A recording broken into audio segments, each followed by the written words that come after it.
దేవుని యొక్క వాక్యం కొరకు సహోదరి మరియమ్మ గారు ప్రార్థన చేస్తారు. దేవుని వాక్యం కొరకు దేవుడు తన వాక్యం ద్వారా మనతో మాట్లాడలాగిన. స్తుతి స్తుతి స్తుతి పరిశుద్ధ ప్రేమ కలిగిన తండ్రి, దయగలిగిన యేసయ్యా, నీ బంగారు పాదాలకు లెక్కలేని స్థుతులు స్తోత్రాలు వందనాలు చెల్లించుకుంటున్నాం తండ్రి. మహాగణుడ, సర్వశక్తిమంతుడ, సర్వాధికారి, నీకే స్థుతులు స్తోత్రాలు చెల్లించుకుంటున్నాం ప్రవ్వా. ఎక్కడైతే ఇద్దరు ముగ్గురు కూడి నా నామం అనేవి ప్రార్థిస్తారో అక్కడ నేను ఉంటానని మీరు సెలవు ఇచ్చి ఉన్నారు తండ్రి. నాయన ఇదిగో తండ్రి, స్వర్ధన మక్కల గారి ఇంటి దగ్గర నాయన ప్రవ్వా, నాయన తండ్రి, నాయన ప్రవ్వా ఇంటి దగ్గర నాయన ప్రవ్వా, నాయన నేను ప్రార్థించడానికి నాయన ప్రవ్వా, నాయన మేమందరం ఇక్కడ కూడి ఉన్నాం ప్రవ్వా. నాయన తండ్రి, నీ దైవజనుని నిలబెట్టుకునే విధానాన్ని బట్టి మీకు వందనాలు అయ్యా. నాయన దేవజనుని బట్టి నాయన ప్రవ్వా మాతో మీరు మాట్లాడండి తండ్రి. అయ్యా నాయన తండ్రి, నాయన ప్రవ్వా వినటమే కాకుండా ప్రవ్వా విని నాయన తండ్రి, నాయన ప్రవ్వా ఆ దారిలో మేము నడుచుకుంటాను మీకు సహాయం దయచేయండి ప్రవ్వా. నీకు స్తుతులు స్తోత్రాలు నాయన ప్రవ్వా. నాయన తండ్రి, విత్తడం నాయన ప్రవ్వా, విత్తువారి నాయన ప్రవ్వా విత్తుచున్నప్పుడు కొయ్యటం కూడా మాకు చేత కావాలి కదా ప్రవ్వా. నాయన తండ్రి, నాయన తండ్రి, నాయన ప్రభా మీ కృప చూపించండి ప్రవ్వా. నాయన తండ్రి, మీరు మాతో సూటిగా మాట్లాడతారని మేము నమ్ముచున్నాం తండ్రి. నాయన ప్రవ్వా ఇచ్చిన ప్రార్థన పాదాల సన్నిధికి చేర్చుకోమని నజరేయుడైన యేసు నామములో మిక్కిలేనంత బ్రతిమలాడి వేడుకుంటున్నాను తండ్రి. ఆమేన్. దేవునికి స్తోత్రం చెప్పండి. మరి ఎవరికి ఇస్తానో తెలియదండి, అలర్ట్గా ఉండాలి. ప్రారంభ ప్రార్థన ఇస్తాను, లాస్ట్లో మరలా వాక్యానికి ప్రార్థన ఇస్తాను. ఏమండి ఎవరి పేరు వస్తుందో తెలియదు. దేవునికి స్తోత్రం. అందరూ ప్రార్థన అలవాటు కలిగి ఉండాలి. నాకు రాదంటే అలా ఆ సౌండ్ వచ్చి కవర్లు తీసి పడేయండి. మీరు బైబిల్ తెచ్చుకునేటప్పుడు మెత్తని క్లాతులు వస్తున్నాయి కదండి, అవి మెయింటెనెన్స్ చేయండి. ఎందుకంటే అవి నాకన్నా ఎక్కువ గోల్ చేస్తున్నాయి. సరే కూర్చోమనండి, బాబుని కూర్చోమనండి. నన్ను కూర్చో చిన్న, నా వైపు చూపించండి ఒకసారి. ఆ బాబు ఆఖరి దాకా కూర్చుంటే నీకు చాక్లెట్ ఇస్తాను. ఓకేనా? ఓకేనా? వెరీ గుడ్, మంచి బాలుడు. నేను మరి ఇక స్తుతి కూడిక ప్రారంభించడానికి ఒక మాట చెప్పాలి. చెల్లమ్మ దివ్యాన్ని బట్టి తన యొక్క వివాహం అయిన తర్వాత ప్రెగ్నెంట్గా ఉన్నప్పుడు నెల నిండిని జనవరి 2వ తారీఖున ప్రార్థన జరుగుతుంది. అప్పుడు ఆరాధన జరుగుతుంది. చక్కగా ఆరాధనలో సహోదరికి దేవుడు దర్శనం ఇచ్చాడు. అయ్యా నాకు కొంచెం బనానాగా అనిపించిందంటే, అయితే దేవునికి స్తోత్రం, మాకు పొడు పడతాడులే అమ్మా అనుకున్నాం. అలాగే చెప్పాం. దివ్య ఎక్కడుంది? నాకు కంటికి కనబడే దివ్య సింధు ఇద్దరు ఇంట్లోకి వెళ్ళిపోయారండి. మీకు నాకు అర్థం, మేమందరం బయటకు కూర్చుంటే మీరు అంటే మేమందరం మనుషులు నానిపోవాలా? ఏసి రక్తమయ్యాం. రండి బయటికి రండి, మీ ముఖాలు నాకు చూపించండి. దేవునికి స్తోత్రం కలిగినగా ముఖాలు కనబడాలమ్మా. ఇవి నేను అంటాను, తన పెద్ద కుమారుడు వాగ్దాన పుత్రుడు. ఏ పుత్రుడు అండి? చెల్లెమ్మ నువ్వు చెప్పు, నీ పెద్ద కుమారుడు ఏ కుమారుడు? నీకు వాగ్దానం చూపించాడు దేవుడు, చూపించిచ్చాడు కదా వాగ్దాన పుత్రుడు. ఎదగొచ్చి నా దేవుడు ముందుగా కూర్చో. మరి నీ చిన్న కుమారుని పరిస్థితి చెప్పాలంటే పునర్జన్మను దేవుడు ఇచ్చాడు. అవునంటారు కదంటారా? మరి వాగ్దాన పుత్రుడిని దేవుడు నీకు ఇచ్చాడు, చిన్న కుమారుని విషయంలో పునర్జన్మనిచ్చాడు. చెల్లెమ్మ మరి ప్రతి ఆదివారం మందిరానికి వెళ్తున్నావా? చెప్పాలి. దేవునికి స్తోత్రం చెప్పండి గట్టిగా. కారణం ఏంటి? అనే కారణాలు ఉంటాయి. అత్తగారింటి సమస్యలు ఉంటాయి, భర్త నుంచి సమస్యలు ఉంటాయి. ఎన్ని సమస్యలు ఉన్నా ఏమండి, పుట్టింటికి వెళ్ళడానికి మామగారిని కానీ అత్తగారిని కానీ మా భర్తను కానీ ఎంత కాకపడతారండి. ఏమండి ఒక్క పూట ఉండి వచ్చేస్తామండి. ఏమండి మా అమ్మకు బాగాలేదంటండి, ట్యాబ్లెట్ లేదు లేకలేదండి, నన్ను చూస్తే మా అమ్మకు రోగం తగ్గిపోద్దండి, ఒక పూట పంపండి. మరి ఒక పూట తల్లి కోసం తండ్రి కోసం మీ ఆయన ఇప్పుడు కాకపట్టలేదా? అలాగే మరి వారానికి ఒక పూట కూడా కాదు, ఒక గంటల్ని మీరు దేవుని సన్నిధిలో కూర్చున్నారనుకోండి, దేవునికి మీరు కృతజ్ఞత చూపించిన వాళ్ళు అవుతారు. దేవునికి స్తోత్రం చెప్పండి గట్టిగా. కాబట్టి చెల్లెమ్మని హెచ్చరిస్తున్నాను, ఈ 2026 నూతన సంవత్సరం నుండి అయినా ప్రతి ఆదివారం మీరు మానకుండా మీ దగ్గరలో ఉన్న మందిరానికి వెళ్ళండి. లేదు అక్కడ మాకు వాక్యం అర్థం కావట్లేదు అని అంటే నిర్మోహటంగా చక్కగా కోరుకులు స్థానికంగా మరి మీ ఆత్మీయ సహోదరునిగా నేను ఉన్నాను కాబట్టి తప్పకుండా కోరికలు వచ్చేయండి. అక్కడ వాక్యం అర్థం కాకపోతే దేవునికి స్తోత్రం కలుగునుగా. ఏమండి ఈ విషయాన్ని మాత్రం పాటించండి. ఇంకా మరి రెండో విషయం, చెల్లెమ్మకి ఇంకొక మాట చెప్పాలి. ప్రతిరోజు 3 అధ్యాయాలు చదవమ్మా. దేవుడు నీకు జ్ఞానం ఇచ్చాడు, చదువు ఇచ్చాడు. బుజ్జిగారికి చదువు లేదు పాపం, అక్షరాలు నేర్చుకుని జోడించుకుని పాపం వాళ్ళ కోడల దగ్గర నేర్చుకుని చదువుకోవడానికి ప్రయత్నిస్తుంది. చదువున్న వాళ్ళేమో నిన్ను అంటలేదమ్మా, చదువున్న వాళ్ళకేమో బైబిల్ చదవటానికి చెప్పండి ఏంటిది జయమ్మ గారు మనవడు కొట్టండి చప్పట్లో, కొట్టండి. జయమ్మ గారిని జ్ఞాపకం చేసే వేళ అయితే ఏం పాట పాడేదండి జయమ్మ గారు? ఐలెస్సా హైలో, చాలా మంచి గంభీరంగా, మా అమ్మగారు లాగానే అక్క చెల్లెలాగా ఉండేవాళ్ళు, చక్కని పాటలు పాడతారు. నాకు రాలా ఆలోచన, ఖాళీ ఉండదంట. సినిమాల చుట్ట ఖాళీ ఉంటుందా? సీరియల్ చుట్ట ఖాళీ ఉంటుందా? ముసలమ్మ చుట్టూ వేసుకోవడానికి ఖాళీ ఉంటుందా? అన్నిటికీ ఖాళీ ఉంటుంది, కానీ దేనికి ఖాళీ ఉండలేదన్నా? బైబిల్ చదివితే ఖాళీ ఉండలేదంట. జాగ్రత్త, ఖాళీ చేసుకునైనా రోజుకు 3 అధ్యాయాలండి, పావుగంట కూడా పట్టదు. ఒక 5 నిమిషాలు ప్రార్థన చేయండి. రోజు ఫోన్ చేస్తున్నాం కదా, అలాగే రోజు బైబిల్ చదవాలి. అది క్రైస్తవ లక్షణం. దేవునికి స్తోత్రం చెప్పండి గట్టిగా. నేను ఈ విషయం ఇబ్బంది పెట్టను. 3వ మాట ఏంటంటే, ఆన్సర్ పెట్టమని నేను ఇబ్బంది పెట్టను. ఎందుకంటే మీరు కూడా పాపం బిజీ షెడ్యూల్లో మంచి వ్యాపారం పెట్టుకున్నారు కాబట్టి, కుదిరితే సమాధానం పెట్టండి, లేకపోతే లేదు. కానీ చదవటం మాత్రం మానొద్దు. స్థానిక బిడ్డలందరికీ చెప్తున్నాను, పురుషులకి స్త్రీలకి, యవన బిడ్డకి. వెంకటేష్ గారు అండి, ఏండి వెంకటేష్ గారు, మీరు కూడానండి, మీరు ఏం పెద్ద మన పైనుంచి దిగొచ్చిన వాళ్ళం కాదు కదండి. అందరం దేవుని వాక్యం దగ్గర వదగాలంతే. దేవునికి మహిమ కలుగునుగా. సరే, వాక్యంలోనికి వెళ్ళిపోదామండి. ఈరోజు మన వాక్యాంశం ఏంటంటే స్తుతి. చెప్పండి అందరూ కూడా. స్తుతి కుడికలో స్తుతి గురించి చెప్పకపోతే ఇంకోటి గురించి చెప్పాను అనుకోండి, నన్ను తిట్టుకుంటారు. మా అమ్మ చెప్పింది, ఒకసారి ఎవరో ఇంట్లోనంట ప్రార్థన పెట్టుకున్నారంట. ప్రార్థన పెట్టుకుంటే అననీయా సఫీరా గురించి చెప్పారంట దైవజనుడు పాస్టర్ గారు. ఎవరి గురించి? అననీయా సఫీరా గురించి చెప్తే, అదుగో మా ఇంట్లో అననీయా సఫీరా గురించి చెప్తాడా ఈ పాస్టర్ అని చర్చికి వెళ్తాం మానేశారంట. ఎందుకు ఒక సందర్భాన్ని చెప్తారు పాస్టర్ గారు? ఈ సంగతులు దృష్టాంతములుగా వారికి సంభవించి యుగాంతమందున్న మనకు బుద్ధి కలగడానికే ఈ సంగతులు రాయబట్టి. అలా అర్థం చేసుకోలేదు. కానీ మేమేమన్నా దొంగలమా? అన్నయ్య సప్పిరలాగా మేమన్నా చచ్చిపోవాలా? అర్థం చేసుకుంటూనే ఉన్నది పరమార్థం, అర్థం చేసుకుంటూనే ఉన్నది దుర్మార్గం. 10 విధాలు నువ్వు అలా అర్థం చేసుకుంటే మేమేం చేస్తాం? దేవునికి స్తోత్రం కలిగినగా. అప్పటి నుంచి నాకు కూడా కొద్దిగా హెచ్చరిస్తారనమాట. రే బాబా, శుద్ధి కుడికి పెట్టుకున్నప్పుడు కుటుంబాల్లో చూసి వాక్యం చెప్పరా బాబా అంటుంది మా అమ్మ. దేవునికి స్తోత్రం కలిగినగా. హల్లెలూయా. అందుకని నేను చూసే చెప్తానండి జాగ్రత్తగా. అందుకని శుభమే పలుకుతాను, కానీ అశుభం గురించి కానీ వేరే విషయాల గురించి నేను మాట్లాడను. దేవునికి స్తోత్రం చెప్పండి గట్టిగా. అసలు స్తుతి అంటే ఏంటి? దేవునికి ఎందుకు స్తుతి చెల్లించాలి? ఎవరు స్తుతిస్తారు? స్తుతించడం వల్ల ఏమి ఉపయోగం? 4 మాటలు ముచ్చటగా చెప్పుకొని ముగించేసుకున్నాం. దేవుని స్తోత్రం చెప్పండి గట్టిగా. 1, స్తుతి అంటే అసలు స్తుతి అనేది ఎలా వచ్చింది? ఎవరు స్తుతిస్తారు? ఏమంటే స్తుతించడం వల్ల కలిగే ప్రయోజనాలు ఏంటి? గబగబా చక్కగా ఆదికాండము 29వ అధ్యాయం 35వ వచనం. ఆదికాండం 29వ అధ్యాయం 35వ వచనం. ఆమె మరలా గర్భవతి అయి కుమారుని కని ఈసారి యెహోవాను స్తుతించదని అనుకుని యూదా అనే పేరు పెట్టెను. దేవునికి స్తోత్రం చెప్పండి గట్టిగా. హల్లెలూయా. ఏం పేరు పెట్టిందమ్మా? లేయా అనే ఒక తల్లిగారు ఉన్నారండి. మీకు ఇంట్రడక్షన్ చెప్పాను అనుకున్న బోల్డంత టైం పెట్టారు. క్రైస్తవ సహోదరులకు అర్థమైంది లేయా అంటే ఎవరో. మరి ఇప్పుడు జయం గారికి తెలియదుగా, ఏమండి? సిస్టర్ గారికి తెలియదుగా. మీ అత్తగారి పేరేంటండి? ధనలక్ష్మి గారు. చూసారా? దేవునిలో నయోమి గారు. ఆమె ప్రభు సన్నిధికి వచ్చేవాళ్ళు, చక్కగా మా అమ్మమ్మ గారు అందులో వచ్చేవారు. చక్కని దేవుని భక్తులు పరిరాలండి. మీ ఆయన గారి విషయంలో, మీ విషయంలో మేము ప్రార్థన చేస్తాం, మీరు కూడా దేవుని సన్నిధికి నడిపించబడాలి అని. ఏమండి? మీరు కూడా సంవత్సరానికి ఒకసారి కనబడుతున్నారు వాళ్ళు. కానీ ప్రతి ఆదివారం కూడా మీరు కూడా వచ్చే ప్రయత్నం చేయండి. దేవునికి స్తోత్రం కలుగునుగా. యూదా, జాగ్రత్తగా వినండి. యూదా అనే మాటకి స్తుతి అని అర్థం. చెప్పండి, యూదా అనే మాటకి అర్థం ఏంటండి? స్తుతి.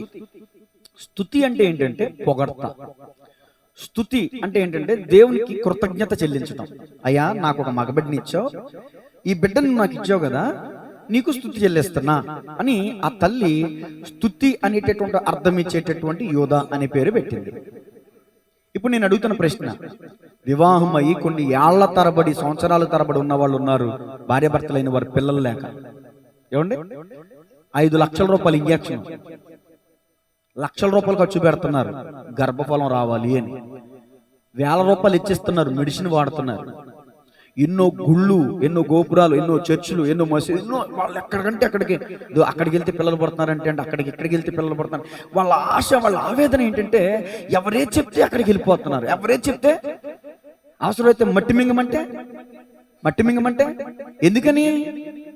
పిల్లల కోసం కొండలు ఎక్కుతాం, పాదయాత్ర చేయటం, రక్తాల కారేలాగా శరీరాన్ని గాయపరచుకోవడం. ఎవరు వచ్చినా వాళ్ళు కూర్చుంటారు, నా వైపు చూడండి, మీరు సబ్జెక్ట్ మిస్ అవ్వద్దు. ఎందుకని అంత ఆరాటం, ఎందుకని అంత ఆవేదన? పిల్లల కోసం.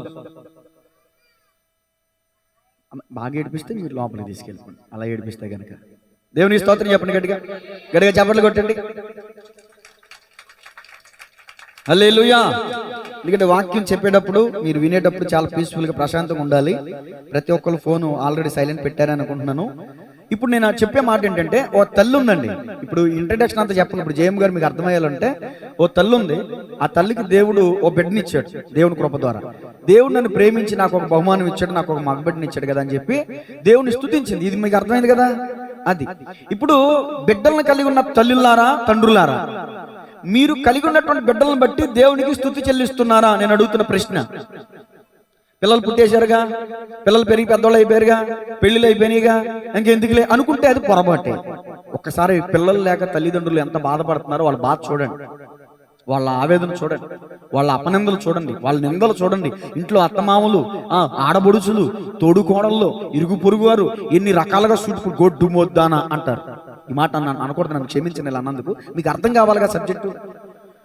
నాకు అర్థం కాని విషయం ఏంటంటేనండి, ఏ అత్త చూసినా కోడలను పట్టుకుని గొడ్డుపోతురాలా అంటది కానీ మరి కొడుకుని పట్టుకుని గొడ్డుపోతుడా అన్నదేంటండి? ఏ తన బిడ్డలో సమస్య ఉండదు అంటారా?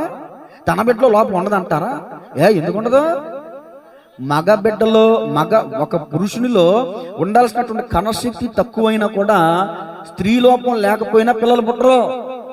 చాలా మందికి తెలియదు. ఇప్పుడు సైన్స్ ఎంత విరివిగా అభివృద్ధి చెందింది, ఇప్పుడు తెలుస్తుంది. అబ్బాయిలో లోపం ఉందా, అమ్మాయిలో లోపం ఉందా? మీ అబ్బాయిలో లోపం ఉందా, మరి ఇప్పుడు నీ కొడుకునను ఆ మాట దేవునికి స్తోత్రం కలుగునుగా. అంటే నీ కడుపున బిడ్డ అయితే పుట్టిన బిడ్డ అయితే ఒకటి, ఎదుటి వారి కడుపున పుట్టిన బిడ్డ అయితే ఒకటా? కాబట్టి ఎవరైనా కానీ గమనించండి, నేను చెప్తున్న సబ్జెక్ట్ ఏంటంటే, మీరు చక్కని 12 పిల్లలు ఎంతమంది ఉన్నారు ఇక్కడ చిన్నపిల్లలు. ఈ పిల్లలను కన్నా తల్లిదండ్రులు ప్రతిరోజు దేవుని స్తుతించాలి. సంవత్సరానికి ఒకసారి కాదు, ప్రతిరోజు. దావీదు మహాభక్తుడు ఉన్నాడండి పరిశుద్ధ గ్రంథంలో, దినముకు 7 మార్లు దేవుని స్తుతించేవాడంట. గట్టిగా చప్పట్లు కొడుతూ దేవుని మహిమపరుతాడు. అతను దేవుని సొంతలోకి వెళ్ళి ఏమంటాడు తెలుసా? అయ్యా, ఈ అల్పుణ్ణి, ఈ అయోగ్యుణ్ణి, ఈ ఎన్నికలేని వ్యక్తిని, ఇదిగో ఈ నీ దీనదాసుని కుటుంబాన్ని ఇంతగా నీవు హెచ్చించుటకు నేను ఏ పాటి వాడిని?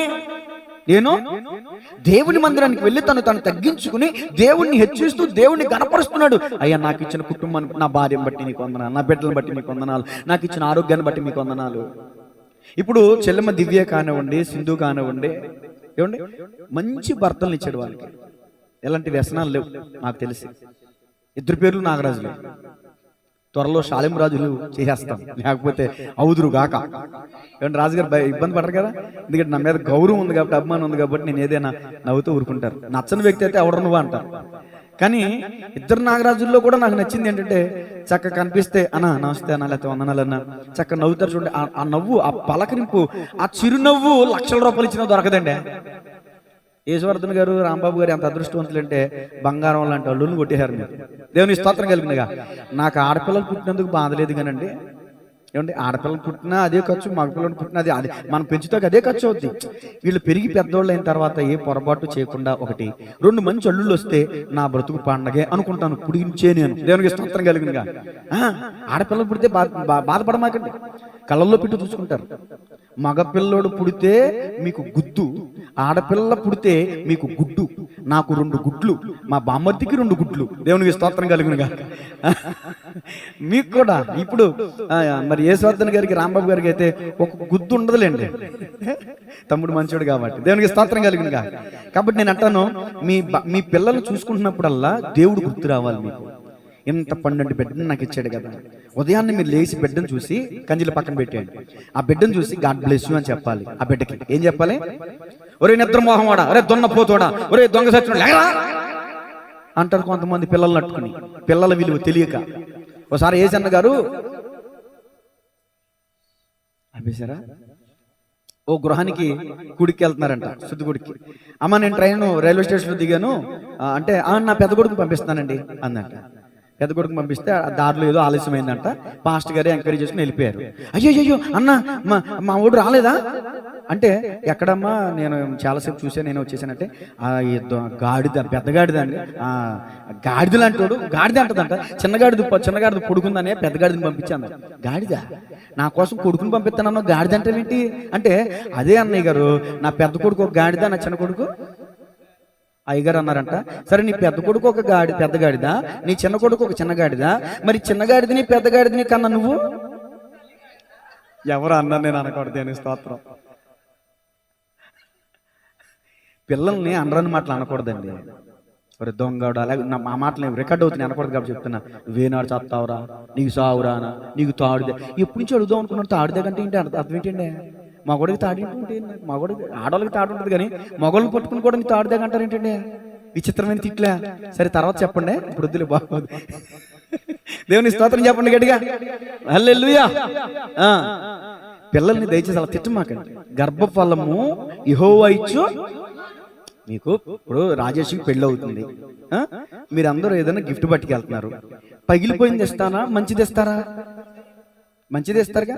ఇప్పుడు బహుమానం అంటే మీరు కలిగిన పిల్లలు మీకు దేవుడిచ్చిన బహుమానం, ఆ బహుమానాన్ని మీరు భద్రంగా చేసుకోవాలి, భద్రంగా కాపాడుకోవాలి. ఈ మధ్య గిఫ్ట్లు ఎత్తలేదండి, సీపిరి కట్ట, సేట, జగ్గు, పినాయిలు తీసుకెళ్లి మొగుడు చేతులు పెడతాను. ఒరే నీ బతుకు అయిపోయింది, ఈ సీపిరి కట్టే నీ బతుకు అంటున్నారు. అమ్మాయి చేతిలో పెడతా, పెళ్లి కొడుకు చేతిలో పెడుతున్నారు. విచిత్రమైన రోజులు వచ్చేసినాయి. దేవునికి స్తుతించమని చెప్పండి గట్టిగా. నేనంటాను, బిడ్డలు దేవుడిచ్చిన బహుమానం అండి. ఎందుకు స్తుతించాలంటే దేవుణ్ణి, ఇదిగో నిన్ను ప్రేమించి నీకు ఇచ్చిన బిడ్డలను బట్టి నువ్వు దేవుణ్ణి స్తుతించాలి.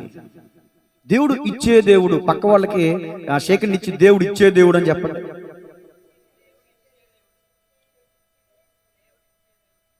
ఏమిచ్చే దేవుడు?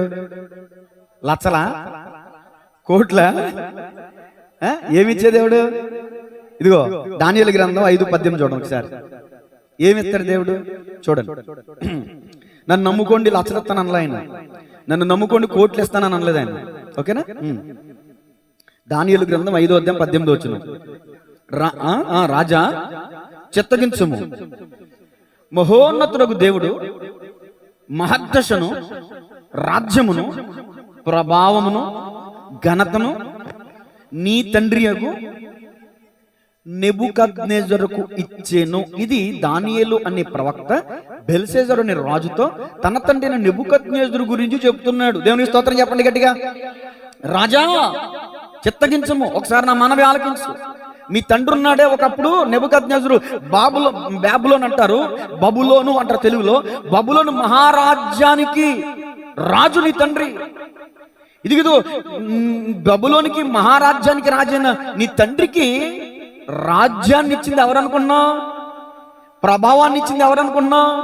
ఘనతనిచ్చింది ఎవరనుకున్నావు? మహద్దశనిచ్చింది ఎవరనుకున్నావు? ఎవరు చెప్పండి? దేవుడే. ఒక వ్యక్తి ఈ రోజున ఎన్నిక చేయబడ్డాడంటే అది మనం అనుకుంటాం, మనం వేసిన ఓట్లు అనుకుంటాం, కానీ దేవుని కృప వల్ల అయినది ఎవరో కూడా రాజులను నిలబెట్టువాడైనే, పడద్రోజువాడు ఆయనే. బైబిల్లో లేని మాట ఏది చెప్పనండి. దేవునికి స్తోత్రం చెప్పండి. రాజులకే మహద్దశని ఇచ్చేవాడు, మరి నీకివ్వడా?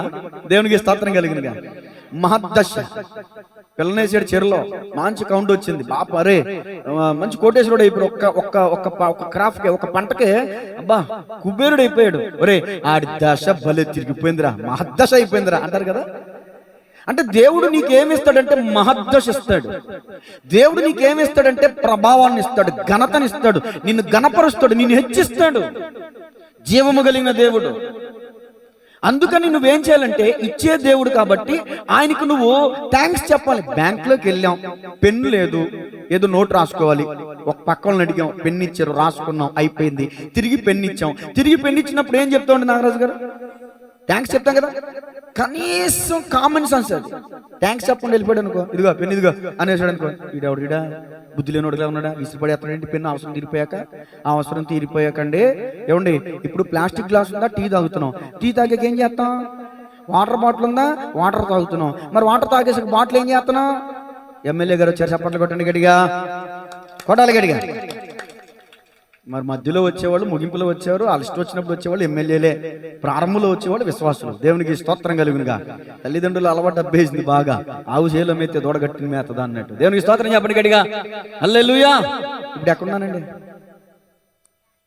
ప్లాస్టిక్ బాటిల్తో మంచినీళ్ళు తాగాం, తర్వాత బాటిల్ ఏం చేస్తారు? నలిపి పడేస్తారు. ఏమండి, వస్తువులు అంటే వస్తువుల్ని వాడుకుని వాటి అవసరం అయిపోయి దాన్ని ఏం చేస్తారు అంటే దాన్ని ఏమంటారంటే ఇంగ్లీష్లో యూజ్ అండ్ త్రో. అంతేనా తమ్ముడా? Use and throw. యూజ్ వాడుకోవటం, పడేయటం, వాడుకోవటం. వస్తువుల్ని వాడుకుని పడేస్తారు. కానీ కొంతమంది విచిత్రమైన మనుషులు ఉంటారండి. వాళ్ళు మనుషులతో అవసరం ఉన్నంత వరకు ప్రేమగా మాట్లాడతారు. అక్క నువ్వు లేకపోతే, అక్క నువ్వు ఉన్నావు కాబట్టి, అక్క నువ్వు చేసావు కాబట్టి అంటారు. అవసరం అంతా తీరిపోయిన తర్వాత అదలవా స్తోత్రం కలుగునుగా. అంటే మనుషుల్ని అవసరాలకు వాడుకుని ఏం చేస్తున్నారు? ఇప్పుడు మనుషులు యూజ్ అండ్ త్రో అయిపోయారు. సరే అక్క, చెల్లి, తమ్ముడు, అన్న తెలుసో తెలియక అలా చేస్తున్నావేమో. దేవుని విషయంలో అలా చేయొద్దు. దేవుని విషయంలో అలా చేయొద్దు. దేవుడు ఆరోగ్యాన్ని ఇస్తాడు, దేవుడు ఆయుష్నిస్తాడు, దేవుడు కృపిస్తాడు. కృప వెంబడి కృపాక్షేమము నీ శాశ్వత జీవము, నా జీవిత కాలమంతయు నీ చపట్ల దయచేయువాడవు, మహోన్నతమైన నీ ఉపకారములు తలంచుచు అనుక్షణము పరవశించనా, నీ కృపలోనే పరవశించనా, నీ కృపలోనే పరవశించనా. కృపాక్షేమము చప్పట్లు నీ శాశ్వత, నా జీవిత కాలమంతయు నీవు దయచేయు. ఏం చేయవాడైనా? దయచేవాడు, నీకు ఆరోగ్యాన్ని దయచేవాడు. ఆరోగ్యమే ఆరోగ్యమే. ఒక ఆమె ప్రార్థన చేశారయ్యా, ఆరోగ్యం లేని ఆయుష్ ఎందుకయ్యా? ఏంటండి? ఆరోగ్యం లేని బ్రతుకు కాలం అంతా హాస్పిటల్ చుట్టూ తిరగడమే కదండి. తినే తిండి కన్నా, తినే ఫ్రూట్స్ కన్నా మనం తినే టాబ్లెట్లు ఎక్కువ కదండి. దేవునికి స్తోత్రం కలిగింది. పొద్దున్న టాబ్లెట్, మధ్యాహ్నం టాబ్లెట్, రాత్రి టాబ్లెట్, సాయంత్రం టాబ్లెట్. ఎన్ని టాబ్లెట్లు అని చేయము కదా. మామూలు పిల్లలు కాదు. ఆ పిల్లలు మింగపోతే వణుకొచ్చేస్తుంది, దడొచ్చేస్తుంది, షేక్ వచ్చేస్తుంది, షుగర్ డౌన్ అయిపోతుంది. టాబ్లెట్లు తిని బతుకుతుంది. నేను అంటాను, ఆరోగ్య ప్రదాత అయిన దేవుని స్తోత్రం చెప్పాలి. ఆయన నీకేమి ఇస్తాడంటే మొట్టమొదటిగా ఆరోగ్యాన్ని ఇస్తాడు. చెప్పండి, ఏమి ఇస్తాడండి? ఆరోగ్యం ఇస్తాడు. ఆరోగ్యం ఇచ్చే దేవుడిని నువ్వు థ్యాంక్స్ నీ కృతజ్ఞత పూర్వకంగా ఆయన పట్ల నువ్వు థ్యాంక్స్ చెప్పకపోతే, ఆయన జ్ఞాపకం చేసుకోకపోతే, ఆయన్ని మహిమపరచకపోతే ఎలా ఆరోగ్యం వస్తుంది చెప్పండి? ఆరోగ్య ప్రదాతయే సంపూర్ణ స్వస్థత అనుగ్రహించువాడే, ఆరోగ్య ప్రదాతయే సంపూర్ణ స్వస్థత అనుగ్రహించువాడే, నా జీరువ్రతము జీవితమంతా నాకై కొరడాల దెబ్బలను అనుభవించినాడే, శరీరారెవ్వరు నా ప్రియుడైన యేసయ్యకు. చప్పట్లు వినపడతలా గట్టిగా? నా ప్రియుడైన. హల్లెలూయా.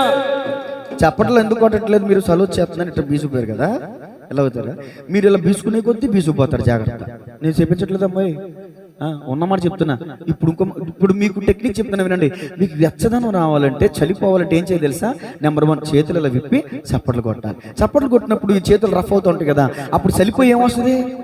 నెంబర్ 1. 2, బ్లడ్ సర్క్యులేషన్ అవుతుంది. ఎన్ని లాభాలు ఉన్నాయి చూడండి. 1, వేడి వస్తుంది. 2, ఈ మాత్రం భలే అంటారు, బ్లడ్ సర్క్యులేషన్ అవుతుంది, యాక్టివ్గా ఉంటారు. 3, దోమలు చచ్చిపోతాయి. దోమలు కొడుతుంది కదా, దోమలు చచ్చిపోతాయి. కాబట్టి చప్పట్లు కొట్టడం వల్ల ఉపయోగాలు ఉన్నాయి. దేవుని స్తోత్రం చెప్పండి కదా. ఒక చోట వ్యాయామం స్కూల్ పెట్టారంట.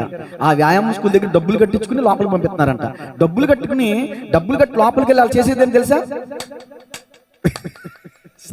స్టాండ్ తగ్గుతారు నన్ను. ఏం చేస్తున్నారు? మీరు డబ్బులేమి ఇవ్వక్కర్లా, మీరు చప్పట్లు కొట్టడం ఉచితం. చప్పట్లు కొట్టడం ఒకసారి గట్టిగా. దేవుని స్తోత్రం చెప్పండి గట్టిగా. హల్లెలూయా. ఆరోగ్యాన్ని ఇచ్చేవాడండి ఆయన. మీలో ఎవరైనా మీ హృదయంలో ఒక ప్రశ్న మెదలొచ్చు, చెప్పేవాళ్ళయ్యా ఎంతో కాలం నుంచి అనుభవిస్తున్నాం, పడుతున్నాం, ఇబ్బందులు పడుతున్నాం, ఆరోగ్యం లేదు, ఏమీ లేదు. ఏంటో చెప్తారు ఓ బూసులు కౌరులు. వినేవాళ్ళం మేము కూర్చున్నాం, వినేవాడు ఉంటేనంట చెప్పేవాడంట చెలరగిపోయాడు అన్నట్టు. ఓ చెప్పేస్తారంటే ఆరోగ్యం ఆరోగ్యం అని. మేము అత్తలేదా మందిరానికి, మాకు ఎందుకు లేదు ఆరోగ్యం అని ఒకవేళ మీ హృదయంలో సాతాను ఆలోచన పెట్టొచ్చు. ఆ ఆలోచన నాకు దేవుడు జస్ట్ వెలిగింపించాడు కాబట్టి దానికి సమాధానం ఏమన్నా మీరు తీయొద్దు. బైబిల్ సామెతల గ్రంథం 3వ అధ్యాయంలో ఏముందో చెప్పనా? ఆయన ఎందుకు భయభక్తులు కలిగి నీ చెడుతనం విడిచిపెట్టు, అప్పుడు నీ దేహానికి ఏం కలిగిద్ది? ఆరోగ్యం. నీ ఎముకలకి ఏం కలిగిద్ది? ఇప్పుడు హాస్పిటల్కి వెళ్తున్నాం, ఇచ్చిన ట్యాబ్లెట్లు వేసుకోకుండా రికవర్ అవుతుందా మనకి? మందిరానికి వెళ్తున్నాం, వాక్యానుసారంగా జీవించకుండా ఆరోగ్యం వస్తుందా మనకి? నువ్వు ఫాలో అవట్లా, నువ్వు వెంబడించట్లా. ట్యాబ్లెట్లు తెచ్చి టీవీ మొల్ల పడేసి ట్యాబ్లెట్లు వేసుకోకుండా నాకు తగ్గలేదు, ఏరే హాస్పిటల్కి వెళ్దాం, నాకు తగ్గల, మొత్తం డబ్బులన్నీ ఎత్తేసాడు మొత్తం డాక్టర్ అని డాక్టర్ని పట్టుకు తిరుగుతానండి. ఆ డాక్టర్ ఇచ్చిన ట్యాబ్లెట్లు వేసుకున్నావా ఏనాడన్నా? డాక్టర్ 2 విషయాలు చెప్తాడు. అమ్మా ముందు కూలింగ్ మాను. ఏం మాను? కూలింగ్ మాను. మాంతమా చెప్పండి. 2 ఇదిగో ఈ ట్యాబ్లెట్ వేసుకో. ట్యాబ్లెట్ వేసుకుంటావా? సేదు, అబ్బే సేదు.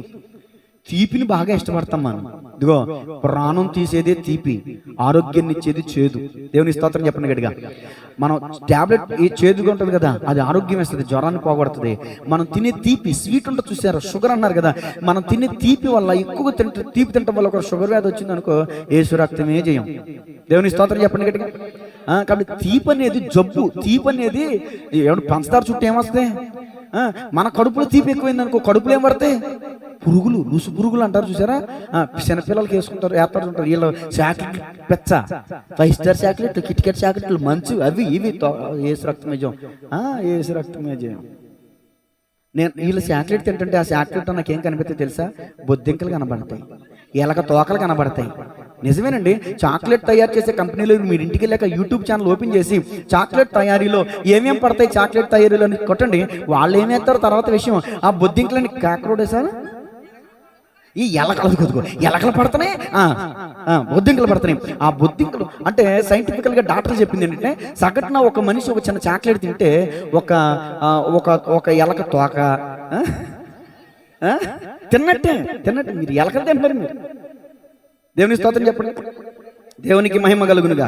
కాబట్టి దేవునికి స్తుతి చెల్లించాలండి. స్తుతి అనే మాట అక్కడ ప్రారంభమైందన్నమాట. దేవునికి స్తోత్రం చెప్పండి గట్టిగా. కొంచెం నేను లోతుకి వెళ్తాను. దేవునికి స్తుతి చెల్లించాలి. ఆయన ఆరోగ్యం ఇచ్చేవాడు, ఆశనిచ్చేవాడు.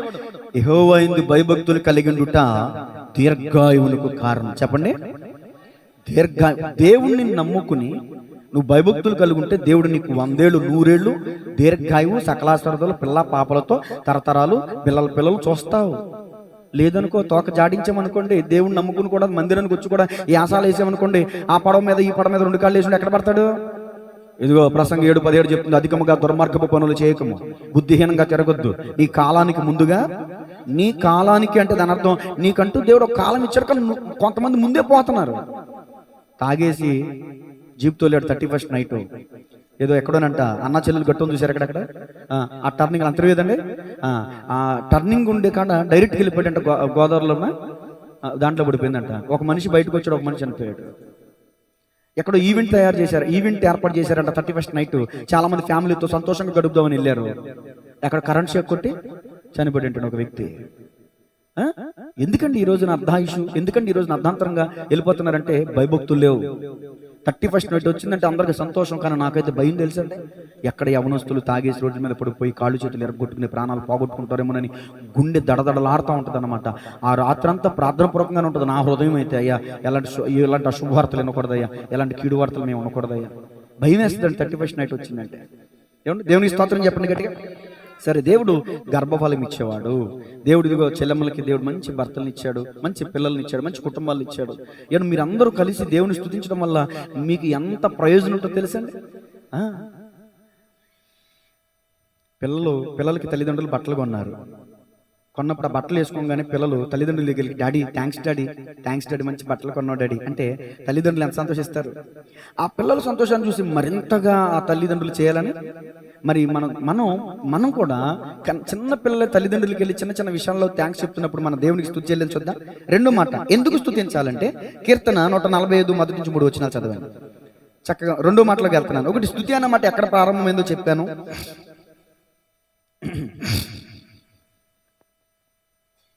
ఎందుకు స్తుతించాలి? రెండో మాట కీర్తన 145 మొదటి వచనం. అనుదినము నిన్ను స్తుతించెదను, నిత్యము నీ నామమును స్తుతించెదను. యెహోవా మహాత్మ్యము గలవాడు, ఆయన అధిక స్తోత్రము నొందదగిన వాడు, ఆయన. అమ్మా ఏంటిది? మహాత్మ్యము. చాలు, 3 వచనాలు చదివేశారు కదా. దేవుని స్తోత్రం చెప్పండి గట్టిగా. దేవుణ్ణి ఎందుకు స్తుతించాలంటే అధిక స్తోత్రము నొందదగిన వాడు, స్తుతికి అర్హుడు. అర్థమవుతుందండి?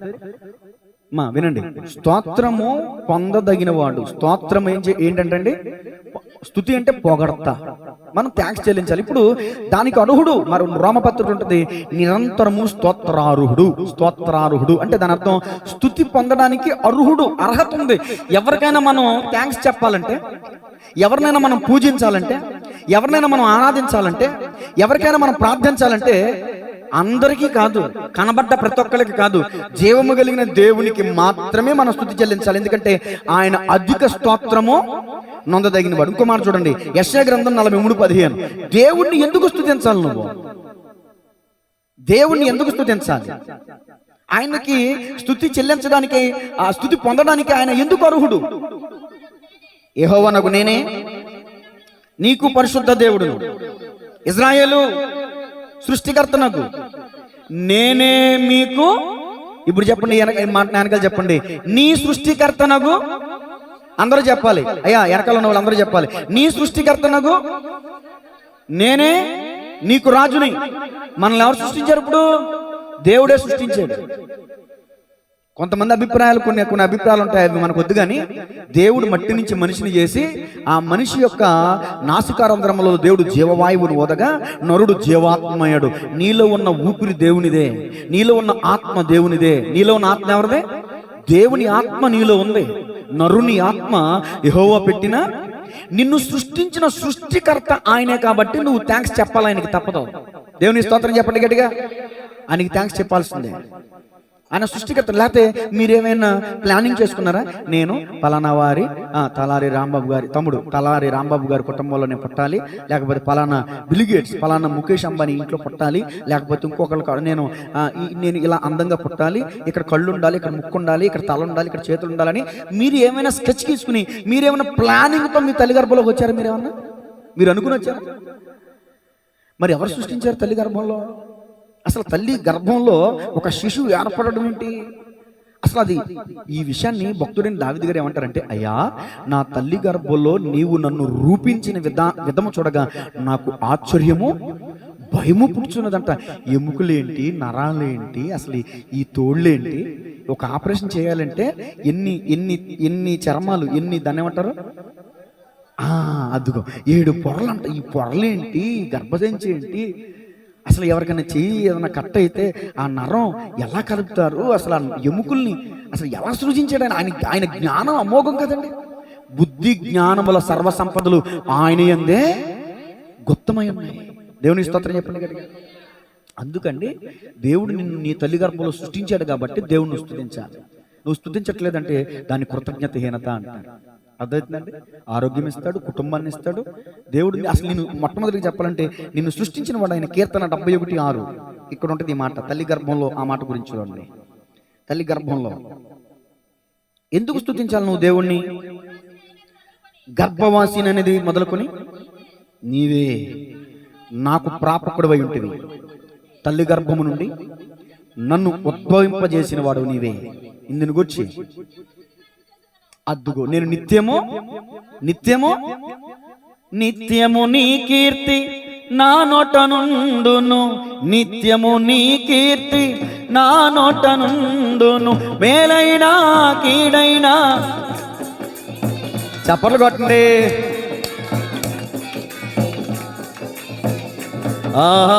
నేనెల్లప్పుడు యెహోవా నిన్ను సన్నుతించెదను.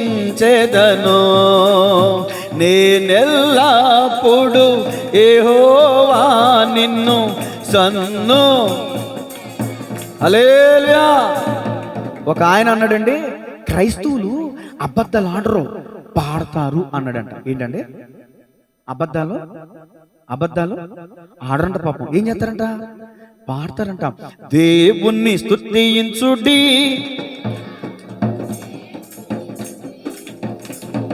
అదే అబద్ధం. ఈ పాట మంచిదే, ఈ పాట పాడేవాళ్ళందరూ అబద్ధికులు. ఏమని పాడుతున్నారు పాడేటప్పుడు? దేవుణ్ణి స్తుతించుడి ఎల్లప్పుడు దేవుని.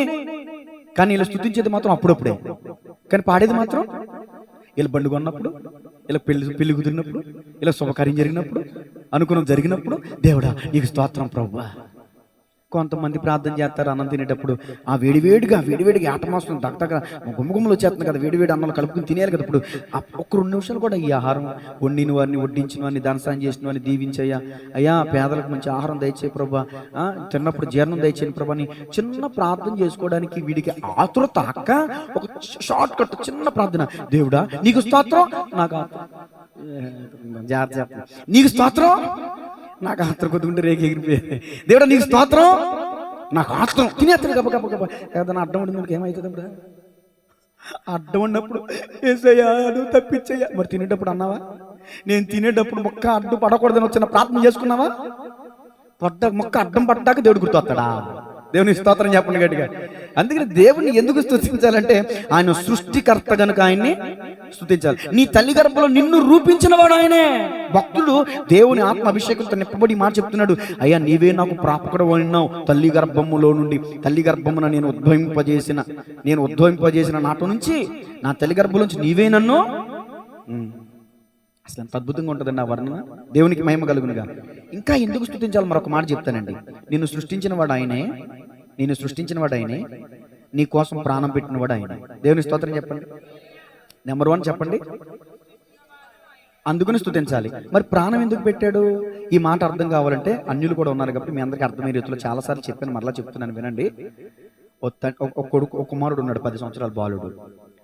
కాగిత పడవలు వేసుకునేవాడు. వర్షం వస్తే కొంచెం పెద్దోడయ్యాడు. ఇప్పుడు చెక్క పడవలు చేసుకుని వేసుకుంటున్నాడు. అది కాస్త ఒకసారి సముద్రం దగ్గరికి వెళ్ళినప్పుడు సముద్రంలో వదిలేడు, వస్తుంది అనుకున్నాడు పాపం. అది లోపలికి వెళ్ళిపోయింది, ఏడ్చాడు. కొన్ని దినాలైన తర్వాత మార్కెట్కి వెళ్ళాడు. మార్కెట్కి వస్తే మంచి క్వాలిటీ చెక్కతో చేసుకున్నాడేమో. ఇతను సంత మార్కెట్ సౌండ్ చేయకున్నా మార్కెట్కి వెళ్ళాడు కదా. ఈ మార్కెట్కి వెళ్ళినప్పుడు ఈ షాపింగ్లో నీకు కావాల్సింది కొనుక్కో అన్నాడు తండ్రి. చూసుకో అన్నాడు. వెంటనే పడవలు పెంచోడేమో, నాకు ఆ పడవ కావాలి డాడీ అన్నాడు.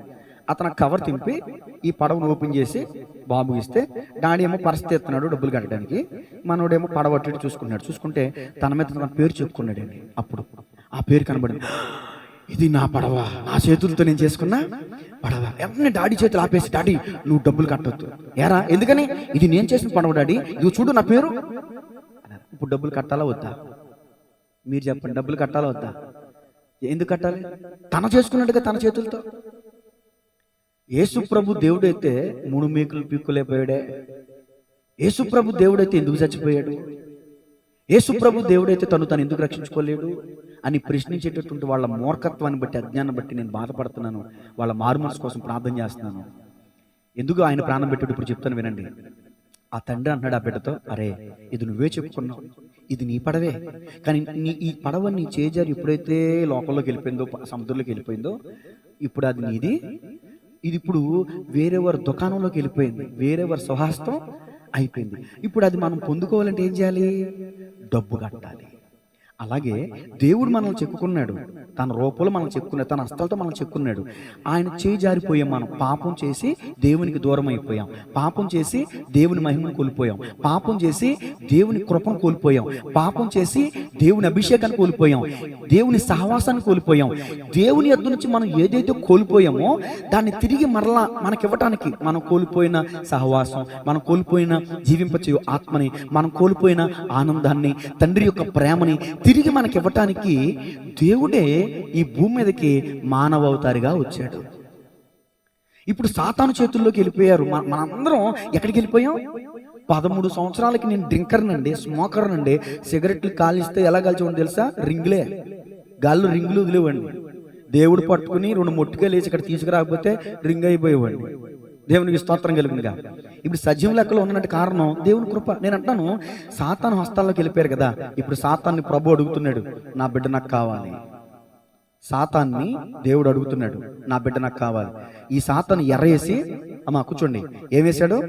కోడి పందాలు, పేకాట, త్రాగుడు, బెట్టింగులు, రకరకాల ఎర్రలేసి సాతాను కబంధ హస్తాల్లో పెట్టేసుకున్నాడు. ఈ సాతాను కబంధ హస్తాల్లో చిక్కుకుపోయిన వారి కోసం ప్రభు సాతాను అడుగుతున్న, నా బిడ్డ నాకు ఇచ్చేయి. సాతాను ఏమన్నాడు తెలుసా? నీ బిడ్డ నీకు ఇవ్వాలంటే నీ ప్రాణం నాకు కావాలి. అది సాతాను కబంధ హస్తాల్లో ఇరుక్కుపోయినటువంటి వారిని రక్షించడానికి యేసు ప్రభుల వారు ప్రాణం పెట్టారు, తన రక్తాన్ని క్రైదనంగా. యేసు ప్రభుల వారు ప్రాణం పెట్టడానికి అది కారణం. నాశనకరమైన స్థితిలో ఉన్న నిన్ను, ఏమండి, విలువలేని జీవితంలో జీవిస్తున్న నీకు విలువనివ్వటానికి, యోగ్యత లేని నీకు యోగ్యతనివ్వడానికి, అపరిశుద్ధుడైన అపవిత్రుడైన నీకు పరిశుద్ధతని పవిత్రతనివ్వడానికి యేసయ్య తన రుధిరాన్ని కార్చాడు. దేవుని స్తోత్రం చెప్పండి గట్టిగా. మీకు నమ్మ శక్యం కాకపోతే ఒక మాట చెప్తాం, మనందరం ఒకప్పుడు అన్యులమే. మా అమ్మ కూడా విగ్రహారాధన చేసేదండి, మా అమ్మ కూడా భయంకరమైన పూజలు చేసేదండి. రోజ్మేరీ టీచర్ గారు వచ్చి, అమ్మాయి మీ అమ్మ ఏమో సేవకురాలు అయితే నువ్వెందుకు ఇలా విగ్రహాలు పెట్టి పూజ చేస్తున్నావు? మా అమ్మ కోపం వచ్చి మళ్ళీ రోజ్మేరీ టీచర్ గారేనమ్మా, ఇంకెవరన్నా, సంజయ్ రావయ్య గారు వచ్చి ఇలా అనేవాళ్ళు అంట, అమ్మా మీ అమ్మగారు దేవుడు నమ్ముకున్నారు కదా, నువ్వు ఎందుకమ్మా ఇలా విగ్రహారాధన చేస్తున్నాను సంజయ్ రావయ్య గారు అడిగి అంటే ఆయన వచ్చేసరికి ఇంకో 4 పటాలు తగిలించేదంట. నన్ను అంటాడా? దేవునికి స్తోత్రం కలుగునుగా. మీ అట్లెట్ వెళ్ళిపోయింది. నా వాక్యం ఎక్కడున్నాను ఇప్పుడు నేను?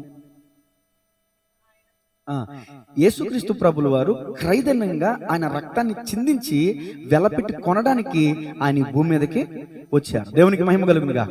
ఆయన రక్తం ప్రతి విధమైన అపవిత్రతని కడుగుతుంది, శుద్ధి చేస్తుంది.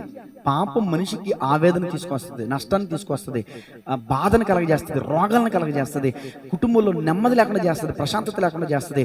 ఆ పాపం నుంచి నేను విడిపించడానికే యేసు ప్రభు ఈ భూమి మీదకి వచ్చారు. ఆయన కలవరి కొండపై తన ప్రాణం పెట్టారు నీ కోసం. చాలా మందికి తెలియదు ఇప్పటి వరకు యేసు ప్రభుల వారు ఎందుకు చనిపోయాడో. ఈ లోకంలో, మన దేశంలో అంటలేదు నేను, మన దేశంలో ఉన్న ప్రజలను కానీ భారతీయులను కానీ వేరే మాట అనాలన్న ఉద్దేశం కాదు. ఈ లోకంలో దేవుళ్ళు అనబడిన వారు ఉన్నారు, కానీ ఏ దేవుడైనా సర్వమానవాళి కోసం చనిపోయాడా? చెప్పండి, చనిపోయాడా? కానీ యేసుక్రీస్తు ప్రభుల వారే సర్వమానవాళి కోసం ఏం చేశాడు ఆయన? ఇంతకుముందు నేను చెప్పాలనుకున్న మాట ఇప్పుడు గుర్తొచ్చింది. ఏంటంటే మనం కూడా ఒకప్పుడు అన్యులమే కదండి, ఏమండి? ఇప్పటికి కూడా కొంచెం బలులు ఇస్తూ ఉంటాం. ఎందుకు ఇస్తాం? అసలు మన పాపం పోవాలని బలి ఇస్తాం. అది మంచి పద్ధతి. అన్యులు, యూదులు కూడా బలులు ఇస్తారు, బలులు ఇచ్చేవారు ఒకప్పుడు. క్రీస్తుకు పూర్వం యూదులు కూడా గొర్రెలు, మేకలు, ఇంకా దూడలు బలి ఇచ్చేవారు. చిన్న పేదోళ్ళు అనుకోండి, పావురం, గువ్వ తీసుకెళ్లి బలి ఇచ్చేవాడు. ఏంటి ఆ బలి? ఆ బలిలో ఉన్న రహస్యం ఏంటంటే చేసిన పాపం పోతుంది. చెప్పండి, ఏం పోతుంది? అది ఎప్పటి వరకు? యేసయ్య నీ కోసం నా కోసం చనిపోక ముందు వరకు. అసలు అది ఎందుకు స్టార్ట్ అయింది? ఛాయ, నిజస్వరూపు యేసయ్యలో ఉంది. ఏమండి, యేసు ప్రభులు వారు చనిపోయిన తర్వాత ఇంకా మనం బలులు ఇవ్వక్కర్లా. అర్థమవుతుందా? ఇప్పుడు మనందరి పాపాలు పోగొట్టుకోవడం కోసం ఒకప్పుడు బలులు ఇచ్చేవాళ్ళం. ఇప్పుడు బలులు ఇవ్వటం ఎందుకు మానేసామంటే యేసయ్య మన కోసం బలి అయిపోయాడు కాబట్టి ఇక మనం బలులు ఇవ్వక్కర్లా. గడిగా చప్పలు కొడుతూ, ఆయన రక్తం ద్వారా నువ్వు కడగబడితే నీకు పాప విమోచన, ఆయన రక్తం ద్వారా నువ్వు కడగబడితే నీకు శాప విమోచన, ఆయన రక్తము ద్వారా నువ్వు కడగబడితే నీకు పరలోక రాజ్య పౌరసత్వం. దేవునికి స్తోత్రం కలుగునుగా. ఎంతమందికి కావాలి దేవునికి నిత్య రాజ్యం? మీ అందరికీ తెలుసు, ఎంత బతికినా ఈ లోకంలో 70, అధిక బలం ఉంటే 80. తర్వాత నిత్యత్వం. పరలోకానికైనా వెళ్ళాలి, నరకానికైనా వెళ్ళాలి. పరలోకానికి దేన్నైతే మనం పోగొట్టుకున్నామో దేవునితో సహవాసాన్ని కలపడానికి యేసు ప్రభు దేవునిగా ఉండుట విడిచిపెట్టకూడని భాగ్యమని ఎంచుకోనలేదు, కానీ ఆయన మనుషుని రూపాన్ని ధరించి, దాసుని స్వరూపాన్ని ధరించి తను రిత్తునుగా చేసుకుని యేసు ప్రభు భూమి మీదకి వచ్చారు. నేల మట్టుకు ఆయన వీపుని దారిగా చేశాడు మన కోసం. గట్టిగా చప్పలు కొడదాం. నరకం అనే అగ్నిగుండాన్ని దాటి పరలోకానికి వెళ్ళటానికి యేసు ప్రభు మన కోసం తన వీపుని బాటగా చేశాడని యెషయా గ్రంథంలో రాయబడింది. ఆయన వీపుని బాటగా చేశాడు. అందుకని ఆయన అన్నాడు, నేను మార్గం అన్నాడు, నేను మతాన్ని స్థాపించడానికి వచ్చానని ప్రభు చెప్పలా. యేసు ప్రభుని నమ్ముకుంటే నువ్వు మతంలోకి వచ్చావనుకుంటే నీ భ్రమ, పిచ్చి భ్రమ. అది మతం అనేది మొత్తు ముందు లాంటిది అన్నాడు కారల్ మార్క్స్. మతం ఒక మనిషిని పిచ్చోడిగా చేస్తుంది, మతం ఒక మనిషిని మానవత్వం లేకుండా చేస్తుంది, మతం ఒక మనిషిని పిచ్చోడి కింద చేస్తుంది. మతం కోసం చచ్చిపోయే వాళ్ళు ఉన్నారు ఈ రోజున, మతం అంటే ఏంటో తెలియదు. కులం కోసం చచ్చిపోయే వాళ్ళు ఉన్నారు ఈ రోజున, కులం అంటే ఏంటో తెలియదు. చెప్పనా, మతం అంటే ఒక ఆలోచన. కులం అంటే ఒక వృత్తి ప్రాతిపాదిక మీద ఏర్పాటు చేయబడిందే కులం. కొండ చేసేవాడిని కుమ్మరి అన్నారు, కత్తి చేసేవాడిని కమ్మరోడు అన్నారు, బట్టలు ఉతికేవాడిని మరొకటి అన్నారు. ఏంటంటే ఇప్పుడు పనులు పెరిగినాయి, వృత్తులు పెరిగినాయి, కులాలు కూడా. కులం అనేది దేవుడు ఏర్పాటు చేయాల, మనిషి ఏర్పాటు చేసుకున్నాడు. ఈ కులంలో ఈ మతంలో ఈ కులంలో ఈ రొచ్చులో పడి కొట్టుకుంటున్నాం మనం. దేవుడు అనబడినటువంటి వ్యక్తికి కులం లేదు, దేవుడు అనబడిన వ్యక్తికి మతం లేదు. మరి దేవుడు సృష్టించిన నీకెందుకు మతం, నీకెందుకు కులం? ఈ కులకట్టులను తెంపుకో. ఈరోజు దేవునికి స్తోత్రం కలుగునుగా. ఆయన నీకోసం పరలోకాన్ని విడిచి భూమి మీదకి వచ్చాడు కదా. నువ్వు నీ ఇంటి దగ్గర నుంచి మందిరానికి రాకపోతే ఎలా? పరలోకాన్ని విడిచి దేవుని స్వభావాన్ని విడిచి ఒక నరావతారిగా ఒక సర్వసాధారణమైన మనిషిగా ఈ భూమి మీద నీ కోసం వస్తే నువ్వు నీ ఇంటి దగ్గర నుంచి మందిరానికి రాలేకపోతున్నావు అంటే దాన్ని ఏమంటారు? ఆయన రక్షకుడు. క్రీస్తు అనే మాటకు అర్థం ఏంటండి? రక్షకుడు. భూదిగంతములా నివాసులారా రక్షణ పొందండి, భూదిగంతములా నా వైపు చూచి రక్షణ పొందండి. నేనే దేవుడను, మరి ఏ దేవుడు లేడు. ఆజ్ఞాపించాడు అని ఆ దేవుడు ఆజ్ఞాపించాడు. హల్లెలూయా. ఈ పాట కొంతమంది కోపం వస్తుంది. నేనే దేవుడు అంటాడేంటైనా, నేను కూడా దేవుడిని అంటే మేము యాక్సెప్ట్ చేస్తాం. అందరితో పాటు ఆయన కూడా పూజిస్తాం, అందరితో పాటు ఆయనకు కూడా ఓ నమస్కారం పెడతాం, ఓ దండం పెడతాం, ఓ అట్టుపండు పెడతాం, ఓ కొవ్వొత్తి పెడతాం, ఓ దండేస్తాం. దండెత్తాక ఆయన చనిపోయినాడా? ఏమండి, ఓ హోటల్లోనంట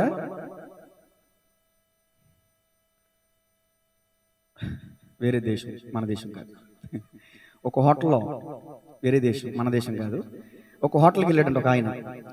పట్టాలు ఎలాగంటే అన్ని పట్టాలకి దండలు ఉన్నాయంట, కానీ యేసుప్రభు పట్టానికి దండలేదంట. ఏమండి, ఆ హోటల్ యజమాని అడిగాడంట, అందరిది అన్నిటికి దండలు ఉన్నాయి, మరి యేసుప్రభు ఫోటోకి దండ ఎందుకు లేదంటే ఆయన సజీవుడుగా అన్నాడంట. క్వార్టర్ ఏంటండి చెప్పట్లా? అర్థమైతే క్వార్టర్ గట్టిగా దేవుని స్తోత్రం చెప్పండి గట్టిగా.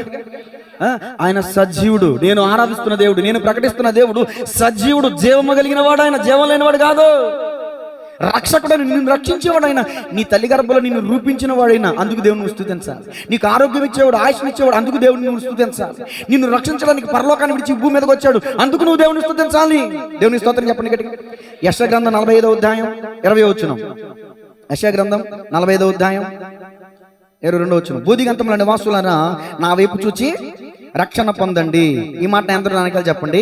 బూదిగంతముల నివాసులారా నా వైపు చూచి రక్షణ పొందండి. దేవుడును నేనే, మరి ఏ దేవుడును నాకు లేడు, ఏ దేవుడును లేడు. దేవుని స్తోత్రం చెప్పండి. మరి ఈ మాట అంటే కొంతమంది కోపం వస్తుంది కదా? వస్తుంది ఖచ్చితంగా. వాళ్ళు ఏమంటారంటే యేసు కూడా దేవుడు అని అనాలంటారు. నేను అంటాను, ఎవరైనా ఒక వ్యక్తిని అరే మీ నాన్న ఎవరు అంటే ఆయన మా నాన్న అంటాడా? ఆయన కూడా మా నాన్నే అంటాడా? ఆయన మా నాన్నే, ఈయన కూడా మా నాన్నే అంటే ఎవరన్నా ఊరుకుంటారా? ఎలా ఉంటుంది? కొంచెం అసభ్యంగా ఉందా లేదా? చెప్పండి. ఆయన తండ్రి, మనం పిల్లలు, ఆయన భర్త, మనం భార్య. ఇది అలంకార భాష. ఆయన సృష్టించిన వాడు, మనం సృష్టింపబడిన వారు. రేయి పగలు నీ పద సేవ జీవదాయక చేయుట మేలు. సాటి లేని దేవుడ నీవే, నాదు కోట కొండయు నీవే. సాటి లేని దేవుడ నీవే, నాదు కోట. సృష్టికర్తను మరచి జనులు సృష్టినే పూజించుట తగునా. సృష్టికర్తను మరచి జనులు సృష్టినే పూజించుట తగునా. రేయి పగలు నీ పద సేవే జీవదాయక చేయుట మేలు. సాటి లేని దేవుడ నీవే, నాదు కోట కొండయు నీవే. హల్లెలూయా. దేవుని స్తోత్రం చెప్పండి, గట్టిగా చెప్పండి. వచనాలు చదివితే చాలా ఉన్నాయి, నేను చెప్పేస్తాను. రిఫరెన్స్ రాసుకోండి, ఇంటికి వెళ్ళి చదువుకోండి. తేడా ఉంటే నన్ను అడగండి. రాసుకోండి. యెషయా గ్రంథం 44వ అధ్యాయం 14 నుంచి 19 వచ్చిన కథ చెప్పినట్టు చెప్పేస్తారు, బాగా అర్థమవుతుంది మీకు. యెషయా గ్రంథం 44, 14 నుంచి 19 వచ్చిన కథ అంటే చెవులు కోసుకుంటారంటండి జనాలు. వచ్చిన కథ చెప్తాను ఏమనండి. పెదరాజు పెద్దమ్మ కొడుకు చేతిలో గొడ్డలు కొట్టే చెట్టు కొట్టే మ్రాను కట్టిన గుర్రం కడుపులో పిల్ల, నా పేరేంటి? ఎవరేంటండి ఇంత కష్టపడి చిన్నప్పుడు కథ చెప్తానా? దేవుని స్తోత్రం చెప్పండి. పెదరాజు పెద్దమ్మకి 7 కొడుకులు ఏటకెళ్ళారు. ఏటకెళ్తే 7 చేపలు తెచ్చారు. 7 చేపల్లో చూసారా, ఎప్పుడన్నా వాక్యం అడిగితే ఇంత స్పష్టంగా రిప్లై ఇచ్చారండి. వాక్యం చెప్తుంది, కల్పనా కథలకు తిరుగు కాలం వచ్చింది. సత్యం చెప్తే ఎందరో సత్యమునకు చెవినీక జనులు దురద చెవులు కలిగిన వారే. కల్పనా కథలు, సీరియల్స్ కూడా కల్పనా కథలే. పాపం అది సీరియల్లో. ఇదిగో అత్తనెట్ట తిట్టాలి, అత్తనెట్ల పొడవాలి, అత్తనెట్ల ఏలం చేయాలి, భర్తనెట్ట చంపాలి, విషం చంపాలి, ఈడు పోరు వదిలించుకోవాలి. ఈ రోజున సూట్ కేసులో కుక్కేత కారణం తెలుసా? సీరియల్ చూసి అత్తనే నేర్చుకున్నారు. సీరియల్ చూసి అంతే కదండి. సీరియల్ నేర్పించేది ఏంటి? ఒక ఆమె సీరియల్లో ఆర్కే నాయన్ అంటే చంపేస్తున్నారంట. అది ఏం సీరియల్ అండి అది? చూసారా ఎంత బాగా చెప్తున్నారో. మొగల రేకులో ఆర్కే నాయన్కి స్కెచ్ చేశారంట. ఇప్పుడు ఒక ఆమె ఏడుతూ భాస్కర్ దగ్గర, భాస్కర్ ఆర్కే నాయుడు కోసం ప్రార్థన చేయండి, ఆర్కే నాయుడిని చంపేపోతున్నారంట. ఆర్కే అమ్మో ఎవరమ్మా? డిఎస్పీ అండి. అమ్మో డిఎస్పీ ఏ ఊరికి? మొగల రేకుల్లో డిఎస్పీ ఏంటా? మొగల రేకులో డిఎస్పీ ఆర్కే నాయుడికి స్కెచ్ గీశారా? ఇప్పుడు పాస్టర్ ప్రార్థన చేయాలా? ఏనాడన్నా వాక్యం చెప్తే కళ్ళ నీళ్ళు వస్తున్నాయి మనకి. ఒక ఆమంట అయ్యగారు వాక్యం చెప్తుంటే బడబడ ఖర్చు చేస్తుందంట. అమ్మో ఈవిడికి పశ్చాత్తాపం వచ్చేసిందని ఇంకా అరగంట ఎక్కువ చెప్పాడంట వాక్యం. తీరా అందరూ వెళ్ళిపోతాను పిలిచాడంట. ఎందుకు ఏడ్చావమ్మా అని అడిగాడంట. అడిగితే అందంట, మీ గడ్డం చూస్తుంటే నా తప్పిపోయిన మేకపోతు గుర్తొచ్చిందంట. ఏంటంటే పాస్టర్ గారు గడ్డం గుర్తొచ్చింది. గడ్డం చూస్తే నీ తప్పిపోయిన మేకపోతు గడ్డం గుర్తొచ్చిందా? వాక్యానికి మారు మనసు రాదు మీకు. దేవునికి స్తోత్రం చెప్పండి గట్టిగా, హల్లెలూయా. ఈ చెప్పిన రిఫరెన్స్లో ఏముంటుందంటే, ఒక అడవికి వెళ్ళి వ్యక్తి ఉన్నాడు. ఆయన అడవికి వెళ్ళి ఒక చెట్టును కొట్టాడు. ఆ చెట్టును కొమ్మలను తీసుకొచ్చి మొద్దులు తీసుకొచ్చి పొయ్యిలో పెట్టుకున్నాడు. పైన పెన్నం పెట్టి ఏం కాల్చుకున్నాడు? రొట్టెలు కాల్చుకున్నాడు. చక్కగా తిన్నాడు. మళ్ళీ మిగిలిన ముక్కలు తీసుకుని చలి కాల్చుకున్నాడు. ఏం చేస్తున్నాడు? శీతాకాలం కదా, ముందు ఏం చేసుకున్నాడు? వండుకున్నాడు, తిన్నాడు. తర్వాత మిగిలిన ముక్కలు తీసుకెళ్ళి ఏం చేశాడు? చలిమంట వేసుకున్నాడు. ఇప్పుడు మిగతా ఇంకొక మొద్దు తీసుకుని దాన్ని ఒక రూపం కింద చెక్కి దాన్ని ఇక్కడ ముందు పెట్టుకుని సాగిలపడి నీవే నా దేవుడివి అంటున్నాడు. ఇది పిచ్చితనం అంటారా, జ్ఞానం అంటారా? మీరు చెప్పరే. చెట్టును నరికింది తనే, భోజనం వండుకుంది తనే, చలి కాసుకుంది తనే. తను నరికిన ఆ చెట్టు కొమ్మ తన్ను ఎలా రక్షిస్తుంది? ఆలోచన ఉందా? వివేచన ఉందా? గ్రహింపు ఉందా? కర్ర, రాయి, ఎత్తడి, ఇనుము వంటి చేసిన వాటికి సాగిల పడుతూ మానవుడు సృష్టికర్తను మర్చిపోతున్నాడు. దేవునికి స్తోత్రం చెప్పండి గట్టిగా. ఈ రోజైనా ఈ ఉపమానం లేకపోతే ఈ మాటలు మీకు అర్థమైతే ఒక్కసారి ఆలోచన. నేను ఎవరిని విమర్శించట్లా, ఆలోచించడం, కొంచెం గ్రహించండి. నా తల్లిదండ్రులు చెప్తే నేను వింటా, నా తల్లిదండ్రులు చేస్తే అదే చేస్తా. నా తల్లిదండ్రులే నాకు హీరో కాబట్టి. పోనీ నీ తల్లిదండ్రులు చెప్పినట్టు ఇంతవరకు విన్నావేమో, సరే ఈరోజు ఒక్క క్షణం ఆలోచించు. దేవుడు ఎవరై ఉంటారు? అసలు దేవునికి ఉండాల్సిన గుణం ఏంటి? దేవునికి ఉండాల్సిన క్వాలిఫికేషన్స్ ఏంటి? కామ, క్రోధ, మోహ, మదమత్సరములు లేనివాడే దేవుడు. మా అమ్మ నమ్ముకుందని నేను నమ్ముకోలే దేవుణ్ణి. రీసెర్చ్ చేసి ఆ బైబిల్ని చదివాను. నిజమే ఈయన దేవుడు అని నమ్మాను. కాబట్టి నా స్వతహాగా నా అంతటి నేను నమ్మాను. కానీ ఎవరు నన్ను ఫోర్స్ చేయాల, బలవంతం చేయాల, మత మార్పిడి చేయాల. దేవునికి స్తోత్రం చెప్పండి గట్టిగా. ఆయన దేవునికి రూపం లేదండి అసలు. ఆయన రూపం లేనివాడండి. ఏ రూపాన్ని పెట్టుకుని ఇప్పుడు యేసు ప్రభు ఫోటో కూడా నేను పెట్టద్దంటాను. కొంతమంది నేను ఆటోలో వెళ్ళినప్పుడు భీమవరం సర్వీస్ చేసేవాడిని ఒకప్పుడు, కొన్ని సంవత్సరాల క్రితం. ఆటోలో వెళ్తాను, మద్దవన గుడి దగ్గర బొమ్మ ఉంటుంది కదా, సిలువు బొమ్మ. ఒక్కసారి ఆపయ్య అని బగబా పరిగెట్టుకుని వెళ్ళిపోయి కానుకేసేసి అని సాగి పెట్టేస్తా. ఆటో ఎక్కాను. దేవుడు నమ్ముకున్నావా అన్న? నమ్ముకున్నాను. చర్చికి వెళ్తున్నావా అన్న? వెళ్తాను. ఈ పాస్టర్ గారు ఎవరన్నా? ఫలానా. మీ పాస్టర్ గారు చెప్పలేదా విగ్రహానికి దండం పెట్టొద్దని? ఏమైతే దేవుడే కదా, నేను యేసుప్రభు బొమ్మ కదా. ఏ రూపమునైనను నీవు చేసి కొనకూడదని వాక్యం చెప్తుంటే యేసుప్రభు ఎలా ఉంటాడు నీకు తెలుసా? ఆనాడేమన్నా లెమన్ స్టూడియో కెమెరామ్యాన్ మన ఈశ్వర్ తమ్ముడు ఏమన్నా ఫోటో తీశాడా వెళ్ళి? యేసుప్రభు ఇట్ట ఉంటాడని అతను ఏమన్నా ఫోటో తీశాడా? తమ్ముడింట నవ్వుకుంటాడేమో. దేవునికి స్తోత్రం కలిగింది. ఆయనకు రూపం లేదండి, మనుషు రూపంలో ఈ భూమి మీదకి వచ్చాడు. దేవుడు ఆత్మస్వరూపి. చెప్పండి, ఆత్మస్వరూపి. ఆయనకి మనకలాగా శరీరం లేదు. దేవుడు అగ్ని స్వరూపుడు. నా మాట అగ్ని వంటిది కాదా? ఆయన దహించు అగ్ని అయి ఉన్నాడంట. అగ్నిని మీరు చూడగల, అగ్ని దగ్గరికి వెళ్ళగలమా మనం? మిట్ట మధ్యాహ్నం సూర్యుని వైపు చూడగలమా మనం? అది దేవుడిని అలా దేవుడు అలా ఉంటే చూడలేం. కాబట్టి ఆయన మనిషి రూపం ధరించుకుని మనలాగా మనిషిగా వచ్చాడు, ఈ భూమి మీదకి వచ్చాడు. దేవుని స్తోత్రం చెప్పండి గట్టిగా. చాలా మంది, నేను ముగించేస్తాను 2 నిమిషాల్లో. ఇప్పుడు ఏం చెప్పాను? దేవుడిని ఎందుకు స్తుతించాలంటే, నీకు ఇచ్చేవాడు కాబట్టి, నీకు గర్భాలను ఇచ్చేవాడు, బిడ్డలను ఇచ్చేవాడు, మంచి భర్తను ఇచ్చేవాడు, మంచి కుటుంబం ఇచ్చేవాడు, మంచి వ్యాపారం, మంచి జీవనోపాధి, మంచి బ్రతుకుదేరు ఇచ్చేవాడు, ఏమండి ఆయుష్ని ఇచ్చేవాడు, ఆరోగ్యం, ఇవన్నీ ఇచ్చేవాడు. కాబట్టి దేవుని స్తుతించాలి. ఇంకా నువ్వు దేవుడిని ఎందుకు స్తుతించాలంటే, అధిక స్తోత్రం పొందదగిన వాడు, నిరంతరము స్తోత్రార్హుడు. అంటే స్తోత్రానికి అర్హత ఉంది. స్తోత్రము ఆయన స్తోత్రించబడడానికి ఆయనకున్న అర్హత ఏంటంటే, ఆయన సృష్టికర్త. నిన్ను సృష్టించాడు, సృష్టిని సృష్టించాడు. భూమి ఆకాశములను కలుగునుగా కంటే కలిగాయి. దేవునికి స్తోత్రం కలుగునుగా. భూమి ఆకాశములు కలుగునుగా కంటే కలిగే సృష్టికర్త ఆయన. నిన్ను సృష్టించిన వాడు, సృష్టిని సృష్టించిన వాడు. కాబట్టి ఆయన స్తుతించాలి. ఇంకెందుకు స్తుతించాలంటే, నిన్ను రక్షించిన రక్షణకర్త. నిన్ను రక్షించిన రక్షణకర్త. ఒక అమ్మ బయట పొయ్యి అంటించింది, బయటికి వెళ్ళింది. ఆ పొయ్యిలో ఉన్న మంట నిప్పు ఎగిరి ఆ గడ్డీల మీద పడిపోయింది. ఇంట్లో పసిబిడ్డ ఉయ్యాల్లో ఉన్నాడు. ఆ తల్లి వచ్చేసరికి తగలడిపోతుంది. నా బిడ్డానికి ఆకలేస్తుంది. ఎవరు లోపలికి వెళ్ళి సాహసం చేయట్లా. తల్లి కదా, ఒక్క ఉరుకురికి ఆ బిడ్డని గుప్పట్లో పెట్టుకుని చక్కగా పెట్టుకుని బయటకు వచ్చేసింది. ఆమె కాలిపోయింది. ముఖం అంతా వికార రూపం అయిపోయింది. ఆ బిడ్డని తల్లి రక్షించిందా లేదా? ఆ బిడ్డ పెరిగి పెద్దవాళ్ళు అయిన తర్వాత ఇంటికి కాలేజీ ఫ్రెండ్స్ వచ్చారంట. వస్తే అమ్మని బయటికి రావద్దని హెచ్చరించిందంట. రావట్లేదంట. మంచి వంట చేసి పెట్టి పిల్లలందరూ తిన్నారు. ఎవరు చేశారో వంట అంటే, పని మనిషి చేసిందిలే. ఎవరు చేశారు? పని మనిషి. అంటే అమ్మని స్నేహితులకి చూపించడానికి కూడా ఆమె ఇష్టపడలా, సిగ్గుపడింది. ముఖం కాలిపోయి చూడడానికి వికారంగా ఉంటుంది కాబట్టి తల్లని చెప్పుకోవడానికి సిగ్గుపడింది.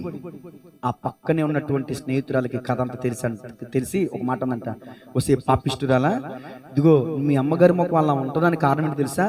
నువ్వు చిన్న వయసులో ఉండగా అగ్నిలోకి కాలిపోకుండా అగ్నిలోకి దూకి నిన్ను రక్షించింది అంటే, ఆ విషయం తెలిసిన ఆ బిడ్డ బోరుని ఏడ్చి తల్లి పాదాలు పట్టుకుని ఏడ్చిందంట.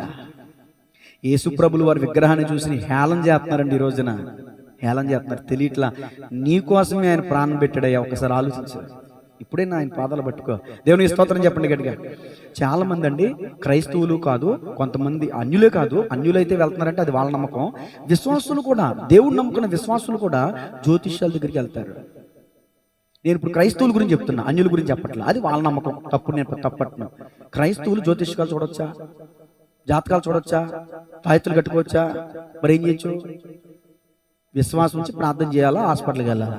నా పెద్ద పిల్ల సంకేత, నా చిన్నపిల్ల సంగీత, వీళ్ళిద్దరూ పుట్టి పెరుగున్న కానించి వీళ్ళ అమ్మమ్మ గారు అన్నారంట, ఏదో కడతారే నల్లతాడంటే, నల్లదాడులే తెల్ల పడే కట్లా. ఒక చిన్న తాడు వాళ్ళ కట్ల, ఒక చిన్న తాయిత్తు వాళ్ళకి వేయలా. మరి ఏ దురాత్మ వచ్చి వాళ్ళ మీద వాడలేదే? ఏ దెయ్యం వచ్చి వాళ్ళ మీద వాడలేదే? నా పిల్లలకి దెయ్యం పట్టిన అనుభవాలు లేవే? ప్రార్థన చేస్తానంతే. నేను చేసే ప్రార్థన నా బిడ్డలకి కంచే. గట్టిగా చప్పట్లు కొడదాం. ఏదో దురాత్మ లేచింది, తాయితులు కట్టేయాలి, అక్కడికి వెళ్ళిపోవాలి, ఇక్కడికి వెళ్ళిపోయి. నువ్వు క్రైస్తవుడివేనా అసలు? దేవుని స్తోత్రం చెప్పండి గట్టిగా. చూడండి ఈ వాక్యం చూడండి. యెషయా గ్రంథం 47:13 ఆఖరి మాట. మరొక నిమిషంలో ముగించేస్తా. యెషయా గ్రంథం 47:13. నీ విస్తారమైన యోచనల వలన నీవు అలసి ఉన్నావు. జ్యోతిష్యులు, నక్షత్ర సూచకులు, నేను చదివేస్తాను, టైం అయిపోతుందమ్మా. ఈ మాట అన్నది మళ్ళీ క్షమించాలి, అలవాట్లో పొరపాటు. అందరూ నా వైపు చూడండి, బైబిల్ మూసి నా వైపు చూడండి. నీ విస్తారమైన యోచనల వలన నీవు అలసి ఉన్నావు. ఏంటండి ఈ మాట? వెనకాల చెప్పండి. నీ విస్తారమైన, వెనకాల పురుషులు కూడా చెప్పాలి. నీ విస్తారమైన యోచనల వలన నీవు అలసి ఉన్నావు. జ్యోతిష్కులు, నక్షత్ర సూచకులు, మాసచర్య చెప్పువారు నిలవబడి నీ మీదకి వచ్చినవి రాకుండా నిన్ను తప్పించి రక్షించుదురేమో ఆలోచించుము. ఆలోచిస్తారా ఈరోజైనా? జ్యోతిష్కులు, జాతకాలు చెప్పేవాళ్ళు, తాయెత్తులు కట్టేవాళ్ళు రేపు మనకి రాబోయే ప్రమాదం నుంచి తప్పిస్తారా? తప్పిస్తారండి? తాయెత్తు కడితే వచ్చేదేం ఆగిపోద్దా? అయ్యే యాక్సిడెంట్ అవ్వకుండా ఉంటుందా? కొత్త బండి కొన్నారు, చక్రాల కింద ఏం పెడుతున్నారు? మన దేశం వాళ్ళు కదండి. దేవుని స్తోత్రం చెప్పండి గట్టిగా. ఇప్పుడు పూర్వం ఈ నిమ్మకాయల్ని, ఇప్పుడు ఒకప్పుడు పూర్వం మనకి ఎడ్లు బండ్లు ఉన్నాయండి, మోటార్ సైకిల్ ఉన్నాయా? ఎడ్లు బండ్లు. ఈ ఎడ్లకి నడిచి నడిచి నడిచి కొంచెం ఇన్ఫెక్షన్ అయ్యి పురుగు పట్టి అది పట్టి ఇది పట్టి నడుస్తూ కూడా బాధపడేయంట, నడవలేకపోయేయంట గుర్రాలు. అప్పుడు ఈ నిమ్మకాయలో కొంచెం సైన్స్, ఈ నిమ్మకాయ కొంచెం ఆరోగ్యానికి మంచిది కదా, ఈ నిమ్మకాయల్ని ఆ కాళ్ళ కింద పెట్టి తొక్కించేవాళ్ళంట. అప్పుడు అది రసం బయటకు వచ్చినప్పుడు ఆ నిమ్మ రసం ఆ కాళ్ళకి తగిలి ఆ కాళ్ళలో ఉన్న పురుగు పుట్ర చచ్చిపోయి ఆ ఇన్ఫెక్షన్ పోయి ఆ గుర్రాలు చలాకీగా నడిచాయంట. ఇప్పుడు చెప్పండి, ఎద్దుల బండికి గుర్రాలతో నిమ్మకాయలు ఎందుకు తొక్కిచ్చేవాళ్ళు? మీరు చెప్పండి. ఇంత చెప్పాను కదమ్మా. అమ్మ చెప్పమ్మా, చెల్లెమ్మ మీరు చెప్పండి. ఇన్ఫెక్షన్ పోవడానికి, ఆరోగ్యం. మరి టైర్ల కింద ఎందుకు తొక్కేస్తున్నారు?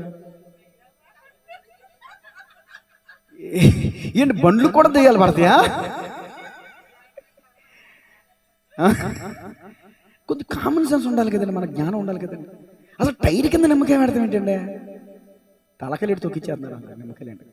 కాబట్టి నిమ్మకాయలు ఎట్టినంత మాత్రాన యాక్సిడెంట్లు కాకుండా నీ రాకపోకలు ఎందు యెహోవా నిన్ను కాపాడనుందా? నిమ్మకాయ నిన్ను కాపాడనుందా? కొంతమంది ఎదురా నేను మంచి పనికి వెళ్తాను అంటే ఇలా భార్య వస్తే శుభం జరుగుద్దా?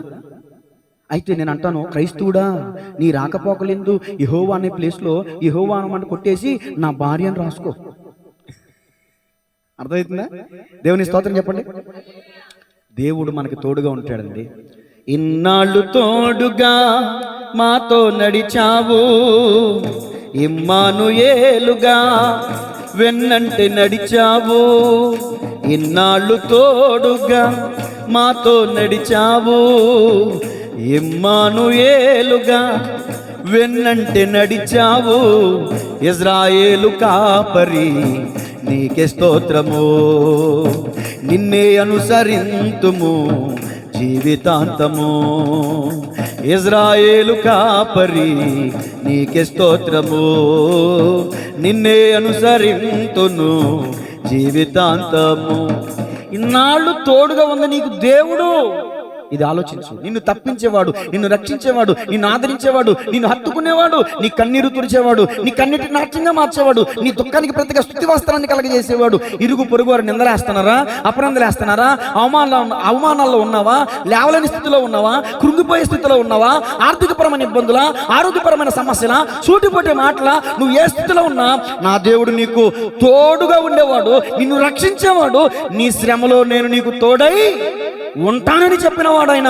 ఆయన్ని ఆరాధించండి అమ్మా, ఆయన్ని పూజించండి, ఆయన్ని సేవించండి, ఆయన్ని అనుసరించండి. తలలో వంచండి, ప్రార్థన చేసుకుందాం. చాలా సబ్జెక్ట్ ఉంది కానీ దేవునికి స్తోత్రం. ప్రార్థన చేసుకుందాం. హల్లెలూయా, హల్లెలూయా, హల్లెలూయా, హల్లెలూయా, హల్లెలూయా. మిగిలిన విషయాలు తదుపరి మాట్లాడుకుందాం. తదుపరి స్తుతి కూడికలో మాట్లాడుకుందాం. అందరూ కూడా మంచి విరివిగా చాలా చక్కని వాక్యాలు మనం విన్నాం. స్తుతి అనే మాట ఎక్కడ ప్రారంభమైంది? ఎందుకు లేయా దేవుని స్తుతించింది? ఇప్పుడు మీరు నేను ఎందుకు దేవుని స్తుతించాలి? నీకు భార్యని, బిడ్డలని, కుటుంబాన్ని, వ్యాపారాన్ని, సమస్తాన్ని ఇచ్చిన దేవుడు. అందుకని నువ్వు దేవుని స్తుతించాలి. నీకు ఆరోగ్యాన్ని, ఆశీర్వాదం ఇవ్వడమే కాదు, ఇదిగో నిన్ను నీ తల్లిగర్భంలో రూపించాడు, నిన్ను కన్నాడు ఆయన. ఆత్మల కన్న తండ్రి. నీ శరీరాన్ని కన్నదైతే నీ తల్లిదండ్రులే, నీ కన్న తల్లిదండ్రులే. నీ ఆత్మను, నీలో ఉన్న ఆత్మను ప్రవేశపెట్టింది ఎవరో తెలుసా? పరిశుద్ధాత్మ దేవుడు, తండ్రి అయిన దేవుడు. నీలో శరీరం, ఆత్మ, ప్రాణం 3 ఉన్నాయి. ఎందుకు చనిపోయాడని ఒక వ్యక్తిని తీసుకుని వెళ్ళి పూడ్చిపెట్టేస్తున్నారు, కాల్చేస్తున్నారు, కళ్ళ ముందు పెట్టుకున్నారు. మనిషిని పోయావా అన్నారు. ఎందుకని? అతను పోల, అతనిలో ఉన్న ఆత్మ పోయింది.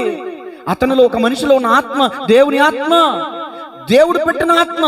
అంటే దేవుడు మనల్ని కన్నాడు, నిన్ను కన్నాడు, నిన్ను పుట్టించాడు ఆయన. ఆయనే మనల్ని పుట్టించను. 100వ కీర్తనలో ఉంది. నిన్ను పుట్టించిన వాడైన తల్లి గర్భంలో నిన్ను రూపించిన వాడైన తన స్వహస్తాలతో చెక్కున్నాడు. చంక పెట్టుకుని వాడు ఆయనే, నిన్ను ముదిమి వచ్చే వరకు నిన్ను ఎత్తుకుని వాడు ఆయనే, నిన్ను రక్షించువాడు ఆయనే. ఆయన వైపు చూడు. ఈ రోజు ఇన్ని మాటల్లో ఒక్క మాటైనా నీ హృదయానికి హత్తుకుంటే, ప్రభా ఇంతవరకు నేను నిన్ను దూరం చేసుకున్నాను ప్రభా, ఇంతవరకు నిన్ను తృణీకరించాను ప్రభా, నీ గొప్పతనం తెలియక, అయ్యా నీ మహాత్మ్యము తెలియక నేను ఇంతవరకు నిన్ను స్తుతించలేకపోయాను ప్రభా. ఈ రోజు వాక్యము ద్వారా నాతో మాట్లాడావు, నా కళ్ళు తెరవజేసావు. నిజమే ప్రభా, మేము దేన్ని స్తుతిస్తున్నాం, దేన్ని పూజిస్తున్నాం, దేన్ని ఆరాధిస్తున్నాం, మేము దేనికి ఎందుకు స్తుతించాలి, ఎవరిని స్తుతించాలి అనే విషయాలు ఈరోజు మీరు మాట్లాడి నా కన్నులు తెరిచావు ప్రభా. ఎవరైనా ఒక్కళ్ళన్నా ఉన్నారు ఇక్కడ? వాళ్ళు వీళ్ళు చెప్పిన మాటలు వినొద్దమ్మా, నీ మనసాక్షి చెప్తున్న మాట విను. ఎవరు దేవుడు? దేవుడిని ఎందుకు స్తుతించాలి? దేవుడు అనబడిన వాడు ఎలా ఉండాలి? ఎలా ఉంటే దేవుడు కాగలడు? నీ కోసం ప్రాణం పెట్టిన వాళ్ళు ఎవరైనా ఉన్నారా? నువ్వు అపాయంలో ఉంటే నీ కోసం ప్రాణం పెట్టే స్నేహితులు వస్తాడా? ప్రాణం పెట్టే తల్లిదండ్రులు ఉన్నారా? బతుకుండగానే చంపేస్తున్నారు కదా. ఎవరు మెదలొద్దు, కదలొద్దు, ప్రార్థన అయ్యే వరకు. ఏదున్నా తర్వాతే, పలారున్నా ఏదో తర్వాతే. కూర్చోండి, ఎక్కడ వాళ్ళు కూర్చోండి, ప్రార్థన చేయండి. అందరూ ప్రార్థన నడిపింపు. మనం ప్రాణాపాయ స్థితిలో ఉంటే మన కోసం ఎవరైనా ప్రాణం పెట్టడానికి వస్తారా? బ్లడ్ ఇవ్వడానికి వస్తారా? దేవుడు తన స్వరక్తం ఇచ్చాడు, రక్తం అంతా ఇచ్చాడు. కొన్ని ఎవరైనా రక్తం ఇస్తే కొంత ఇస్తారు, 100 గ్రాములు ఇస్తారు, 200 ఇస్తారు, ఒక 500 ఇస్తారు. రక్తం అంతా ఇచ్చేస్తారా? ప్రాణం పెట్టేస్తారా ఎవరన్నా? నీ కోసం తమ్ముడా, అక్క, చెల్లి, తమ్ముడు అన్న, నీ కోసం దేవుడు ప్రాణం పెట్టాడు. అది ఆలోచించు ఒకసారి. జ్ఞానం కలిగిన వాళ్ళమే కదా, సైన్స్ ఎరిగిన వాళ్ళమే కదా, చరిత్ర ఎరిగిన వారమే కదా. కాల చరిత్రను రెండుగా చీల్చింది క్రీస్తు పుట్టుక. ఎవరండి? యేసయ్య పుట్టలేదు అనేది. యేసయ్య పుట్టుక కథ, కల్పితం కాదు, వాస్తవం. యేసయ్యను నమ్ము. నీ ఊపిరి నీలో ఉండగా నీ సొంత రక్షకునిగా ఆయన అంగీకరించు. నరకాన్ని తప్పించుకుంటావు, పరలోకానికి వెళ్తావు. ఇదే నీకు ఒక హెచ్చరిక, ఇదే నీకు ఒక ప్రేమపూర్వకమైన గద్దింపు. ఆయన నిన్ను కన్నాడు, నీ తల్లి గర్భంలో నిన్ను రూపించాడు, నిన్ను పుట్టించిన వాడే. నీకు ఆరోగ్యాన్ని, ఆయుష్ని, జీవితాన్ని, కుటుంబాన్ని నిన్ను వ్యాపింపజేసి, నిన్ను అభివృద్ధి పరిచి, నిన్ను విస్తరింపజేసేది ఆయనే. ఆయన్ని పట్టుకుని నువ్వు ఆయన దేవుడు కాదంటున్నావా? చచ్చిపోయినోడు దేవుడు ఎలా అవుతాడు అంటున్నావా? అనరాని మాటలు అంటున్నావా? ప్రార్థన. పరిశుద్ధుడా, ప్రేమగల తండ్రి, ఇంతవరకు ప్రకటించిన వాక్యమును బట్టి ప్రార్థిస్తున్నాను. రాతి నేలలో ముండ్ల పొదలో పడిన విత్తనములుగా కాక మంచి పంటను పడిన విత్తనములుగా అయా 30 100 60 ఫలించడానికి సహాయం చేయండి. అన్యులు చాలా మంది వచ్చారు, ఎంతో శ్రద్ధగా విన్నారు ప్రభువా. అయా వాళ్ళలో ఒక ఆలోచన దయచేయండి, ఒక గ్రహింపు దయచేయండి అయా. వారి కన్నులు తెరవబడ్డానికి సహాయం చేయండి. నీవు నిజమైన దేవుడు అని వాళ్ళు గ్రహించినట్లుగా సహాయం చేయండి. నీవు సర్వలోక రక్షకుడు అని వారు గుర్తించినట్లుగా సహాయం చేయండి. ఈ రోజు నుంచి ప్రభు అదిగో వాళ్ళు హృదయపూర్వకంగా నిన్ను ఆరాధించే బిడ్డలుగా ఉంటానికి సహాయం చేయండి. ఈ స్తుతికుడిని ఏర్పాటు చేసుకున్న తలారి రాంబాబు గారిని బట్టి, యేసువర్ధన్ గారిని బట్టి ప్రార్థిస్తున్నాను అయ్యా. భార్య భర్తలిద్దరిని దీవించి వారి మధ్యలో సుఖ దాంపత్య జీవితాన్ని కొనసాగించడానికి సహాయం చేయండి. ప్రేమే వీరి మధ్యలో ఉండాలి కానీ ఎలాంటి మనస్పర్ధలు రాకూడదు ప్రభు. వారిని ప్రేమించిన 2 కుమార్తెలు కుమారుని బట్టి మీకు వందనాలు, వారి అల్లులను బట్టి మీకు వందనాలు అయ్యా. వారికి ఇచ్చిన బిడ్డలను బట్టి మీకు వందనాలు. అలాగే తలారి రాంబాబు గారి యొక్క మరి వియపురాళ్ళను బట్టి మీకు వందనాలు. వాళ్ళ కుటుంబాన్ని బట్టి కూడా మీకు వందనాలు. వారు కూడా వచ్చారు ప్రభు. నిజమే తండ్రి అయ్యా, వారిని కూడా దీవించండి. ఇది మాకు సంబంధం లేదనుకుంటా చక్కగా వాళ్ళు కూడా వచ్చి కూర్చుని ఎంతో శ్రద్ధగా వాక్యం విన్నారు ప్రభు. నీ వాక్యం వినుట ద్వారా నీ నామ మహింపరచబడుతుంది కదా. బిడ్డలను దీవించండి. ఈ కుడుకులో పాల్గొన్న ప్రతి వారి కుటుంబంలో దేవుడు మేలు చేయునుగాక, దీవెన దయచేయునుగాక, ఆశీర్వాదం దయచేయునుగాక. ఈ 2026 నూతన సంవత్సరం అంతా కూడా మనందరికీ దీవెనకరంగా ఉన్నట్లు దేవుడు కృప చూపించునుగాక. యేసయ్య నామములో ప్రార్థిస్తున్నాము తండ్రి, ఆమేన్.